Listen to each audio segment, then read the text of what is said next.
आप लोगों ने गांव में, शहरों में सब जगह सुना होगा कि मूल नक्षत्र के अंदर बच्चा पैदा हुआ है। लेकिन किसी को ये पता नहीं होता है कि मूल नक्षत्र में पैदा होने वाले बच्चों का उन नक्षत्रों का जीवन पे क्या प्रभाव पड़ता है। तो जैसे कि मूल नक्षत्र क्या है, मूल नक्षत्र कितने होते हैं, 27 क्या होता है, मूल नक्षत्र की शांति कब करानी चाहिए, मूल नक्षत्र की शांति क्यों जरूरी है, मूल नक्षत्र की शांति किससे करानी चाहिए, इन सब बातों की जानकारी आज मैं आपको इस वीडियो में देना चाहती हूँ, ताकि लोगों की अंदर जो भ्रांतियां हैं मूल नक्षत्र के बारे में वो दूर हो सके और आप लोग ज्यादा से ज्यादा इस वीडियो को शेयर करें, ताकि लोगों के पास ये ज्यादा से ज्यादा वीडियो पहुंचे और उनके मन की जो भ्रांतियां हैं वो भी खत्म हो। जय श्री कृष्णा। मैं निधि जोशी आप लोगों का एस्ट्रो निधि चैनल पर स्वागत करती हूँ और आशा करती हूँ कि आप लोगों को मेरा ये वीडियो पसंद आएगा। तो चलिए देर न करते हुए वीडियो स्टार्ट करते हैं।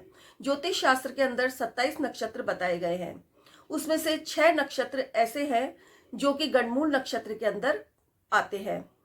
इस गणमूल नक्षत्र में जन्म लेने वाले बच्चे उनके मूल शांति कराई जाती है, ताकि उन नक्षत्रों का जो बुरा प्रभाव है उन बच्चों के जीवन पर न पड़े और कुछ हद तक कम हो सके।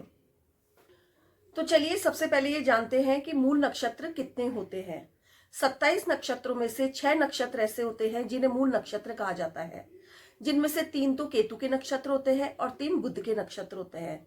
केतु के नक्षत्र के अंदर पहला है मघा, दूसरा है मूल और तीसरा है अश्वनी।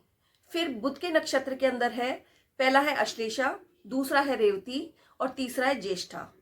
तो ये 6 नक्षत्र मूल नक्षत्र की गिनती के अंदर आते हैं।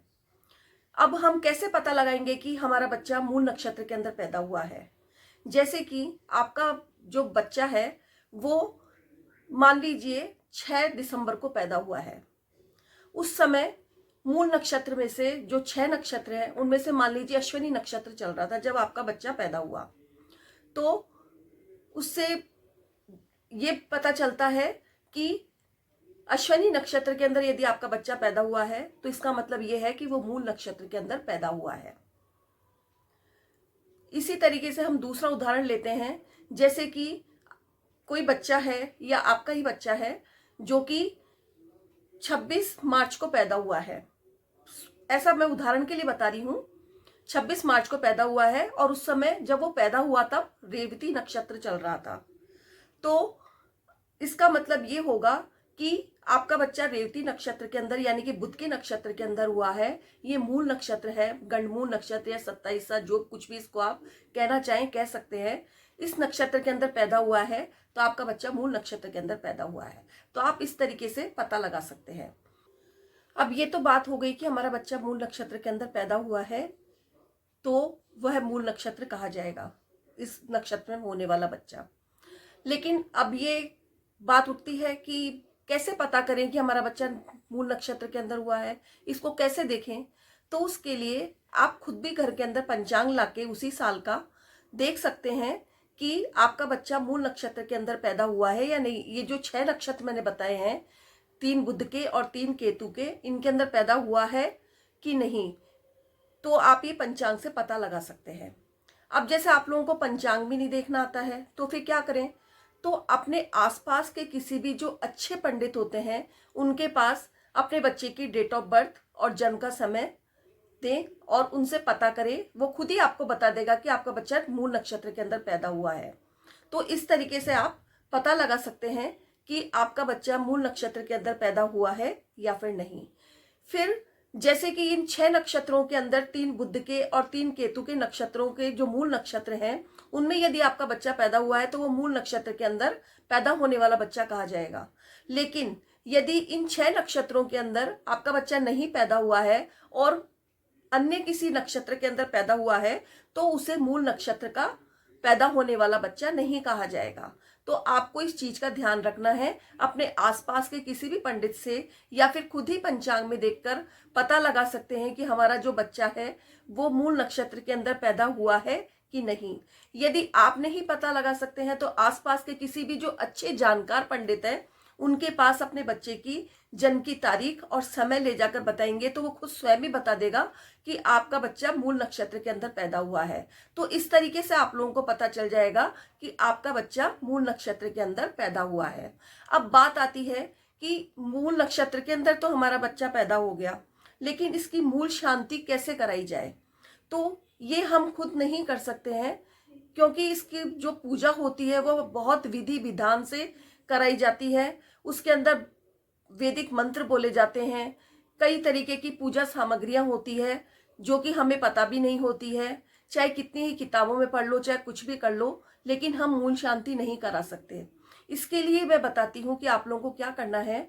आसपास आपके जहाँ भी आप रहते हैं वहाँ पर कोई पंडित हो, बहुत अच्छा जानकार हो, नॉलेजेबल हो, उनके पास जाइए और उनको अपने बच्चे की डेट ऑफ बर्थ और टाइम दीजिए। वो बता देंगे कि आपका बच्चा मूल नक्षत्र के अंदर पैदा हुआ है। तो आप फिर उनको बोलिए कि हमारे बच्चे की मूल शांति करानी है। तो वो आपके घर पे आके, जब आपका बच्चा 27 दिन का हो जाएगा, यानी कि जिस मूल नक्षत्र के अंदर वो पैदा हुआ है, तो उसके ठीक 27 दिन बाद जब वही नक्षत्र रिपीट होगा, उस दिन आपके बच्चे की मूल शांति कराई जाएगी, उसकी विधि विधान से पूजा कराई जाएगी। तो इस तरीके से आप अपने बच्चे की मूल शांति करा सकते हैं। अब प्रश्न यह आता है कि मूल शांति कब करानी चाहिए? जैसे कि आपका जो बच्चा है वो, मान लीजिए, मैं उदाहरण देके बता रही हूं, तो मान लीजिए कि आपका बच्चा कि ज्येष्ठा नक्षत्र के अंदर पैदा हुआ है। तो ज्येष्ठा नक्षत्र में जिस दिन वो पैदा हुआ उस दिन ज्येष्ठा नक्षत्र था। तो जब नेक्स्ट टाइम वो ज्येष्ठा नक्षत्र 27 या 28 अपने डिग्री वाइज जिस हिसाब से, तिथि के हिसाब से जो होता है, उस समय आएगा, वो अमूमन 27 से 28 दिन के अंदर आ जाता है, वापस रिपीट हो जाता है। तब जब वो 27 दिन बाद, वो 27वें दिन जब वो आएगा नक्षत्र, वह फिर से ज्येष्ठा नक्षत्र, तब आपके बच्चे की मूल शांति कराई जाएगी और पंडित बड़े विधि विधान से ये पूजा कराते हैं ताकि मूल शांति हो जाए और जो इस मूल नक्षत्र की वजह से बच्चे के जीवन में आने वाली कठिनाइयां और परिवार के ऊपर पड़ने वाली परेशानियां हैं वो काफी हद तक कम हो सके और उस बच्चे का और परिवार का जीवन सुचारू रूप से आगे बढ़ सके। मूल नक्षत्र में जन्म लेने वाले बच्चे, यानी कि जो 6 नक्षत्र हैं, 3 केतु के 3 बुध के, इन नक्षत्रों के अंदर जन्म लेने वाले बच्चे की मूल शांति हमें जरूर करानी चाहिए ताकि हमारे परिवार और बच्चे के ऊपर जो आने वाले कष्ट हैं, माता पिता के ऊपर आने वाले कष्ट हैं, वो कम हो सके।